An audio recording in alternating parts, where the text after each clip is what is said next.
All right, first play. This is just a freak play, right? We all saw it. Brandon Finney gets taken out by their quarterback as an insert blocker. I mean, this is just it's a hell of a play from 14, but also just like their offensive line holding up enough time for their running back to bounce it out, because this is definitely not where the play is designed to go. Like, you don't sit there in the meeting room and be like, "Yep, quarterback's going to be my lead blocker on the outside edge here against a boundary corner." Like that's, or excuse me, field corner. That's not usually not part of the game plan. But good play, 14. Got a big time fourth down here at midfield, and it's really simple. It's just our goal line call, essentially. But Bryce is just like a quarter of a second too late to diagnose. And that's pretty much the difference. I mean, we're talking about like game of inches, right? Literally a half yard difference. And that's a turnover. So this I'm chalking up to really good play design from JMU. The way Oregon usually handles bunches is it's based off the route combination. So what you're going to see, somebody's going to take a vertical, which would be the safety. I believe it's actually a crosser. He takes first guy inside. These two are left to sort it out.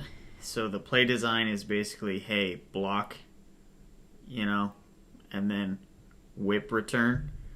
And why it works is we're blocking, right? But we're going to run this corner into the block while we're already blocking because of the route combo, right? Because if he were to actually just run a drag, it's actually the other guy's responsibility to pass it off. And then the corner who is the guy who would take the remainder, like the tight end in this scenario, or whatever receiver. So no, it's just a good play design. Like, they knew how we were going to pass it off. So this play design is pretty much built to stop that. So good job, JMU. And they end up getting a first down here, I believe. Second fourth down of the ball game here for JMU. And they're going to kind of motion into a wildcat look here. Direct snap to the running back. And Oregon's in odd front. Basically, so there's two types of run stunts that the majority of teams run. There's nut and ton, and this extremely complicated game of football that we play. So nut would be nose under tackle, right? And then ton would be tackle under nose. Okay, so this is going to be a ton stunt. So your defensive tackle jets inside, right? This is how you handle multiple gaps. You're basically scheming your best interior defensive lineman to get open. So they run tackle under nose. And yeah, man, game of inches. I mean, that's really it. Like, JMU gets the conversion here, but Terrence Green does about as good of a job as you can. All right, so here's the wide receiver pass that was this huge explosive play. And part of me thinks that Johnson here slips, because I cannot for the life of me, like, his eyes are still on the tight end here, or the wide receiver, whoever it is. So usually if he actually got tricked by the play, he would be more focused on what's going on over here. Like, his eyes would dictate that. I think the momentum of the player engaging him in the block, as well as trying to turn his hips, like, I think he just loses his balance here. I'm pretty sure that's the reason. Like, I don't think he legitimately got tricked by the play. So, and with that being said, adjustment they made later on in the game to prevent this from happening. You see him hit Oregon with another wide receiver screen. This time it's Obadegwu. But look at how Obadegwu plays the outside player here. Like, he will not let you touch him. I mean, obviously they're not trying to block him in this play, so it is a little bit different. This is more like a runoff route, whatever, but he's locked on. So to say that they were aware, I think would be the correct assumption here. I mean, fool me once, you ain't gonna fool me twice. Okay, so this is an example of Jerry Mixon kind of learning and still developing as a player, and we're way into garbage time in this game. So that's the first thing that I want to point out. The second thing I want to point out is we're running a match, quarters match coverage, basically. I'm just going to explain to you guys how this works. That way you know why Mixon is still learning, I guess. He was just late to diagnose his responsibility. So, basically, 3 receivers. You have 4 defenders. Technically, this guy would be a 4th threat to the field. In this play, he's going to end up just not being a factor. But we're keying off of what the receiver does, right? So this is how they're numbered. Okay, 3, 2, and then 1.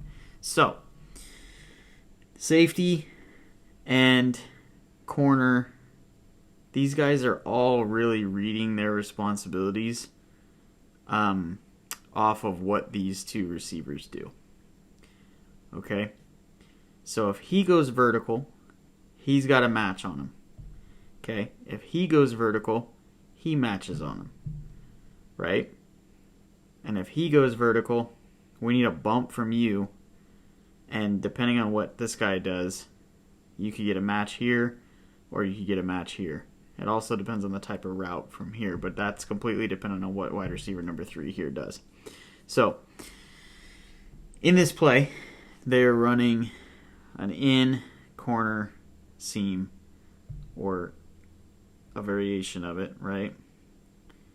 So I actually got my receivers wrong. It's a corner, an in, and then your vertical. Okay. So we see corner routes are considered a vertical threat, right? Because he's running it past 5 yards. Okay. So Offord is going to see that this guy declares his route immediately. So now he's matched onto whichever of these 2 vertical threats is going to come his way. He knows he's matching onto somebody. Okay. We're still kind of trying to figure out between the 2. Hips drop. Okay, great. Now we know that Offord has the corner. Thieneman's cheating over because he would be the help defender if anyone went inside. And then obviously you have your match up there. So now let's focus on Mixon. Okay. This is developmental, right? Snap picture. He took a look at where his responsibility was, and we look back for the ball. And the ball's already there. Now, it's an incompletion. Okay? Doesn't really matter. Right? But it's just an example of hey, we're still getting there. We're still young. We're almost ready.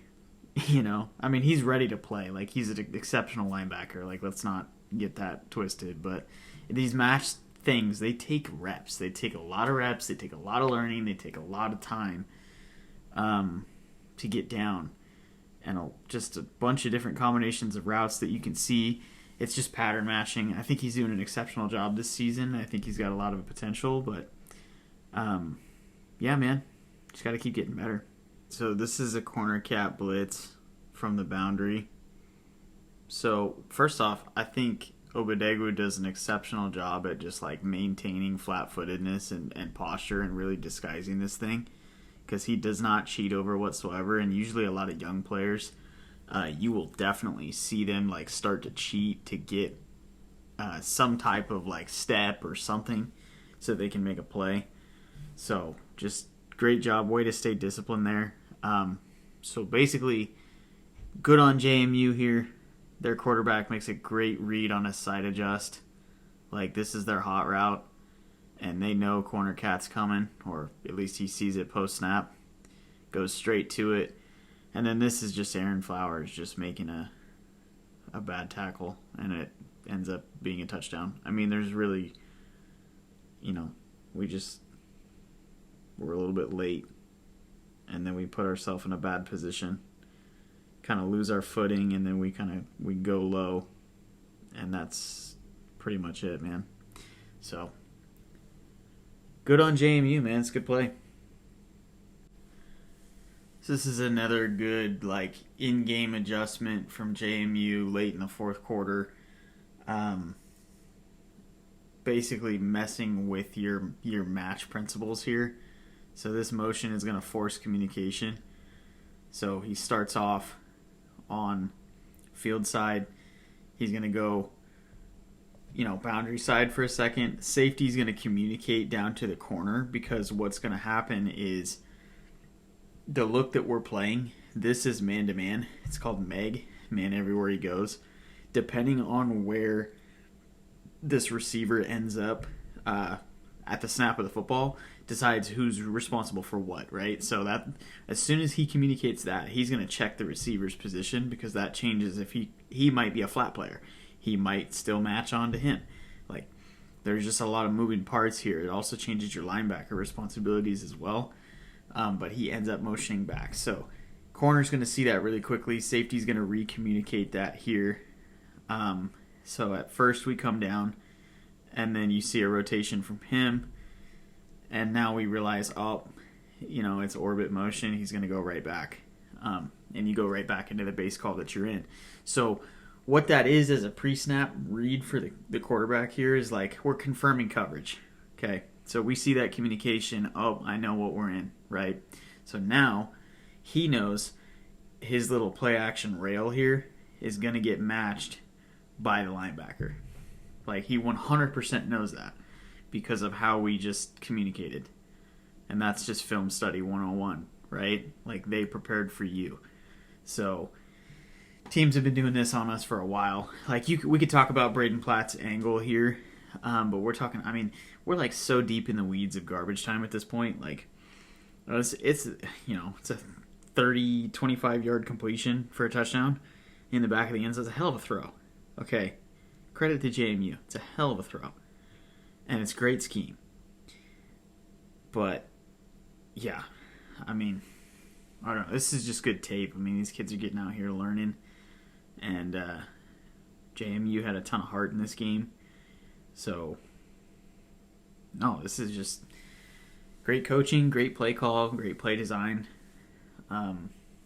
This is how you screw up match coverage teams.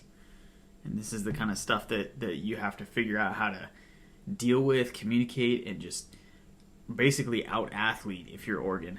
But yeah, no, that's how JMU had 500 yards, man. It's a lot of it's in the second half, and a lot of it is developmental players playing for Oregon, but it's just a good staff. There's no quit in that JMU team, and it's a really good staff over there. So, great hire by UCLA.